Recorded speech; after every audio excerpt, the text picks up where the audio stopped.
kò tilẹ̀ bẹ̀rù láyé gbénigbéni yìí, kò tiẹ̀ náání bóun pàdé àwọn ẹbọra Ùgbò lójú ọ̀nà.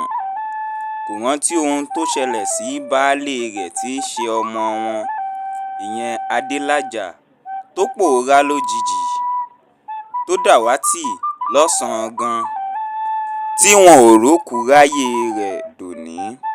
Òun náà tún wá lọ fámíà bí ẹ̀mí ìyá aláró. Kí ni kóun ti ṣèyí sí báyìí?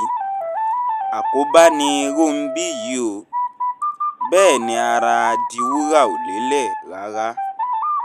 Bó ti ń wọlé ló ń jáde, bó ti ń mú gèlè ló ń fi ìborùn ọwọ́ rẹ̀ sílẹ̀.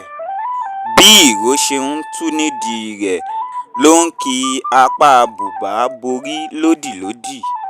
Nígbà tí Fọgídò jàjà wọlé, ṣe ni Diwúrà tú àròyé ọkàn rẹ̀ síta, ẹni tọ́kàn rẹ̀ ti wúwo gbingbin tẹ́lẹ̀ fún oríṣiríṣi èrò.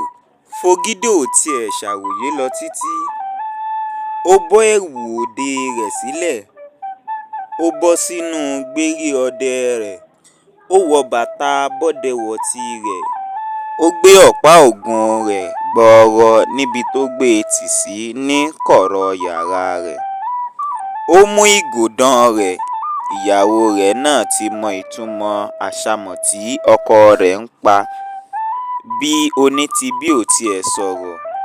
Ǹjẹ́ kí àwọn méjèèjì tọkọ́sọ́ síta báyìí ni wọ́n pàdé Elújọba tójú rẹ̀ fàro, tóun náà káròyé palẹ̀ pé ohun tí Olúrónbí ṣe fóun ò dáa tó o, pé ó sì mọ̀ọ́mọ̀ dá iṣẹ́ òun dúró, pé ṣé ó dáa bó ṣe fegbò ọ̀rọ̀ òun ṣe egbò ilé, tí ó sì ránṣẹ́ pé òun látòórọ̀, pé ṣé kò réwé já lóko ni lẹ́yìn tó ti gbowó lọ́wọ́ òun, pé bẹ́bìtì ò bá pa eku, kó tètè jẹ́ kóun rówó òun gbà o, kóun fi wá ewé tòun síwájú.